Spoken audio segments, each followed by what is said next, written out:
Xuyên đến cổ đại, ta chẳng hiểu nổi ngôn ngữ nơi này. Để tránh bị nghi ngờ, ta giả là một kẻ vừa câm vừa điếc, sống lay lắt trong hậu cung. Thế nhưng chính vì không biết nói, Hoàng thượng Nam chính lại trực tiếp đem ta ban cho Nam phụ. Thẩm đại nhân, phu nhân của ngài đã ở trên xe ngựa chờ rồi, để lão nô dắt ngài đi. Làm phiền công công rồi, được.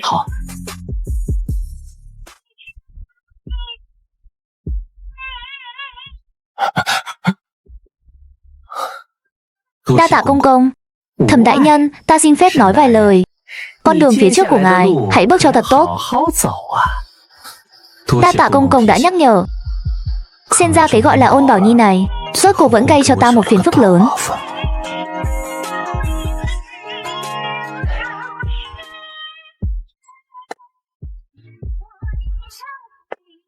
Hắn đang thăm dò thái độ của ta liên quan đến thế cục. Có lẽ ta phải nói chuyện thẳng thắn với Ôn Bảo Nhi, hành sự cẩn trọng. Đó không phải là Bảo Nhi. Hóa ra là như vậy. Quả thực là to gan quá thể. Thẩm đại nhân, sao thế á? Chẳng lẽ tôn phu nhân thân thể không thoải mái? Không phải, chỉ là xe ngựa hơi tối quá. Vậy lão nô tặng thẩm đại nhân chiếc đèn này. Đen tối mù mịt. Thẩm đại nhân đừng có nhận nhầm phu nhân đấy nhé.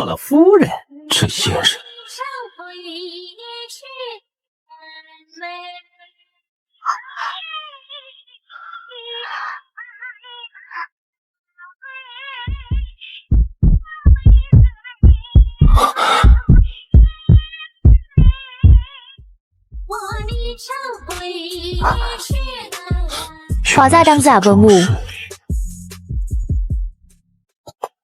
Trông coi phu nhân trong phòng cho tốt.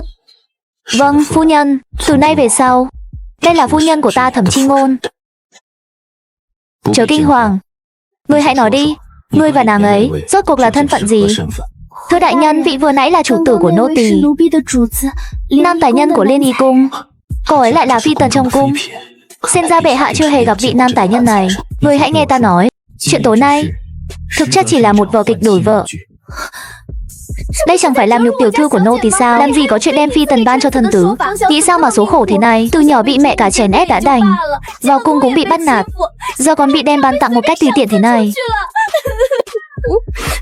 Đại nhân, người còn chưa biết đấy ạ. Tiểu thư của nô tỳ mới bị kẻ trong cung hãm hại, giờ tai cũng điếc, lưỡi cũng không nói được nữa. Rõ ràng là người trong cung sợ nàng được sủng mới hạ độc thủ. Hẳn là những phi tần biết được dung mạo của nàng ấy, sợ nàng lọt vào mắt xanh của bệ hạ. Thưa đại nhân, nô tỳ biết ngươi và phu nhân là đôi ương tình thắm thiết, bỗng dưng bị chia rẽ, trong lòng chắc khó chịu lắm. Nhưng tiểu thư của nô tỳ trong chuyện này, nàng thực sự vô tội. Tiểu thư là khuê nữ, nếu bị đuổi về nhà mẹ đẻ, chắc chắn không có kết cục tốt. Dù sao nàng cũng từng là phi tần. Đại nhân, có thể cho hai kẻ nhàn rỗi ở lại phủ không? Nô tỳ làm việc nhanh nhẹn, sẽ giúp việc trong phủ. Thân là nam tử, bỗng nhiên bị cướp mất vợ, trong lòng của có chút khó chịu, nhưng chẳng đến mức như uyên ương thắm thiết. Cái đó thực sự không có. Ta cưới Ôn Bảo Nhi chỉ vì bị ép buộc, chẳng có chút tình phu thế nào với nàng ta. Bệ hạ làm như vậy, chứng tỏ hắn đem tiểu thư của ngươi ban cho ta làm vợ. Tiểu thư của ngươi bây giờ chính là phu nhân của ta, Thẩm Chi Ngôn. Các ngươi cứ ở lại phủ thẩm, không cần về nhà. Yên tâm, ta sẽ không vì hành động hoang đường đổi vợ của bệ hạ mà làm khó người vô tội. Đại nhân nhà ta và tiểu thư cưới nhau chưa lâu, vì đại nhân trước đó bị bệnh nặng nên chưa kịp cùng phòng với tiểu thư, vẫn ngủ riêng. Tình cảm đúng là chẳng sâu đậm như các mối hôn nhân mới cưới khác. Tiểu thư nhà tôi cũng chưa được hoàng thượng sủng hạnh, vẫn còn trong trắng, nhiều chuyện. Đã là phu thê, chưa kịp hỏi, tiểu thư nhà ngươi đại danh tiểu thư nhà nô tỳ, họ Nam, tên một chữ Hứa. Khánh Trúc. Đại nhân, có việc gì à? Khánh Trúc phân phó hạ nhân bảo người trong phủ khóa chặt miệng, không được tiết lộ dù chỉ một chút thông tin về phu nhân. Cuộc sống chẳng khác gì trong cung, cũng chỉ ăn với ngủ, thỉnh thoảng nghe Lục Mai lải nhải mấy chuyện linh tinh. Đồ ăn ngon hơn trong cung nhiều, chỉ là có thêm một người ăn cơm, cơ hội tốt để tương tác biết bao. Vậy mà cô chỉ biết ăn. Rời khỏi kinh thành có lẽ sẽ có lợi hơn cho việc phát triển tình cảm.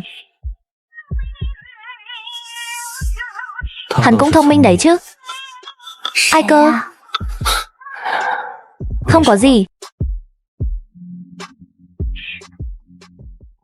Phu nhân khổ tận cam lai rồi, đại nhân rất quan tâm đến phu nhân đó ạ. Vô dụng.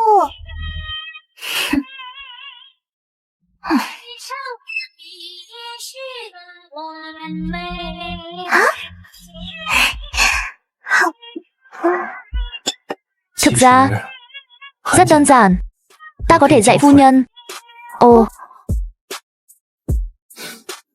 hắn đang mắng ta ngốc à? Chắc không phải đâu nhỉ. Chẳng muốn chinh phục nữa, coi như nghỉ dưỡng thôi. Nhiệm vụ thất bại thì không có điểm tích lũy đâu nhé. Hắn biết gì thế? Điều đi khỏi kinh thành. Không giống cốt truyện chút nào. Trời ạ.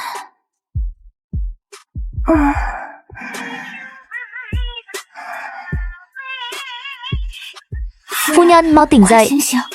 Chúng ta phải đi rồi. Đáng ghét. Xuyên đến cổ đại rồi mà vẫn phải dậy sớm. Hết tiết 8 lại có tiết 6.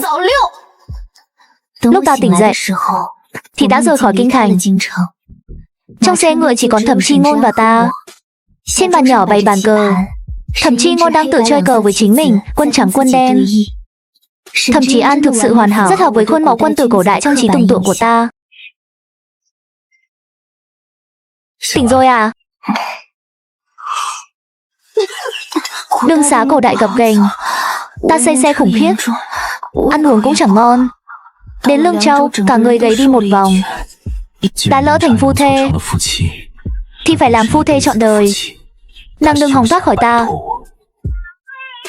Đúng là chán chết, Tống Tử. Kết giao với cái chủ nhân vừa lười vừa ngốc này. Con phải tự đi làm thêm kiếm sống. Đã dùng hào quang mỹ nhân cho chủ nhân rồi mà chẳng ăn thua gì. Lúc tỉnh táo trở lại thì đã là nửa đêm. Tỉnh rồi à? Cái quái gì thế? Sao Thẩm Chi Ngôn lại ở trên giường của ta?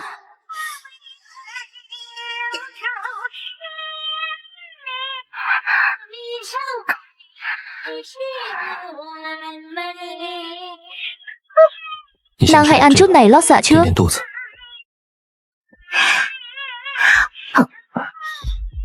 Ai cho ăn thì chính là tổ tông. Đại nhân, nước đã sôi rồi ạ. Để ta làm đi. Không cần, để ta.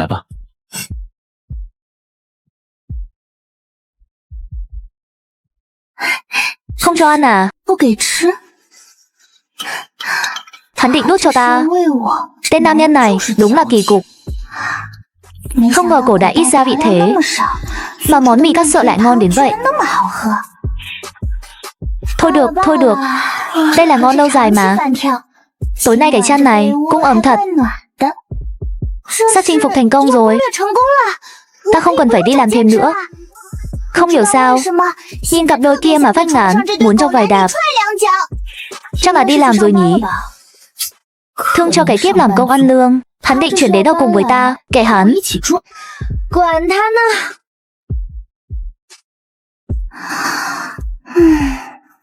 Thẩm Chi Ngôn mời đến chỗ này có nhiều việc vụ cần xử lý.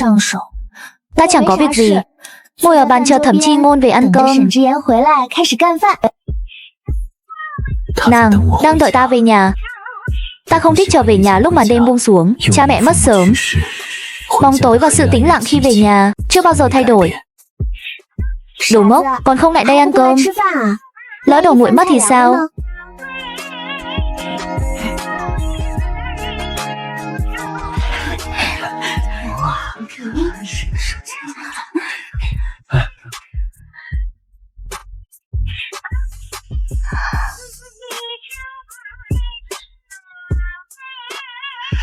Số 514, cậu còn muốn làm nữa không? Đến giờ rồi sao chưa tới? Tôi nghỉ, nghe rõ chưa? Tôi đến Tống Tử đến nghỉ việc, đồ vô lại. Cái thùng rác không có chủ nhân. Sướng thật, không phải làm thêm, cảm giác thật tuyệt. Quả là ta có khác. Thanh Trúc suốt ngày đi theo Thẩm Chi Ngôn, người sọp, già đi vài tuổi. Thế mà nhan sắc Thẩm Chi Ngôn chẳng hề suy giảm. Điều này ta vẫn luôn thắc mắc. Mai đến một đêm nọ, ta bỗng tỉnh giấc, mới phát hiện Thẩm Chi Ngôn đang lén tẩy trang. Tẩy trang xong, lại cạo đi lớp râu mồi nhú dưới cằm. Xuyên qua hắn, ta thấy bóng dáng của mẹ ta. Mẹ, ta xuyên đến đây từ đầu thu đến ngày mùng 1 Tết. Đêm giao thừa, ta không thức đợi chủ tịch. Ngược lại, Thẩm Chi Ngôn lại thức trọn một đêm. Chủ tịch, Sáng ra mệt lả, nằm xuống là ngủ luôn, ăn ổn chẳng giống Chi Phủ chút nào. Kỳ lạ hơn, trên mặt hắn lấm tấm phấn. Đến việc trang điểm lại cũng phải lén lút khi ta ngủ. Ai đời đi ngủ lại trang điểm cơ chứ? Ta lén bảo Lục Mai múc một chậu nước ấm, nhẹ nhàng lau mặt cho hắn, như nâng giữ bảo vật. Hóa ra, hắn cũng biết mệt, cũng có lúc lộ vẻ thảm hại.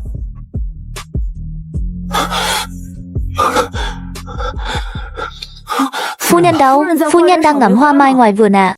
Khánh Trúc, ta đã dặn thế nào, không được để ai chạm vào mặt ta. Ngươi làm ăn kiểu gì thế? Đại nhân, chính phu nhân muốn lau mặt cho người. Phu nhân, làm thế nào đây? Nàng thấy rồi, nàng thấy rồi. Nàng thấy bộ mặt thảm hại của ta. Nàng có chê ta dung mạo tâm thường không? Với bộ dạng này, ta nào dám mong nàng yêu thương. Đại nhân chẳng biết đâu. Lúc phu nhân lau mặt cho người, phu nhân đã cười. Phu nhân không hề có vẻ chê bai đại nhân, mà còn cười rất ấm áp. Ai cho ngươi cứ nhìn chằm chằm phu nhân thế hả? Đại nhân, trọng điểm là cái này à? Đương nhiên.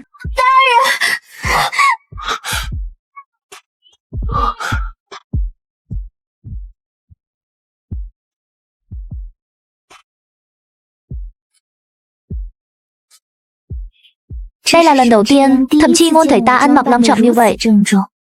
Hắn đứng sững ra như một đứa trẻ phạm lỗi, lặng lẽ chờ ta phán xét. Chẳng hiểu sao hắn lại căng thẳng đến thế. Chỉ tò mò ngắm nhìn hắn vài lần, rồi cắm cành mai đỏ vào bình hoa trong phòng, mặc nhiên thưởng thức.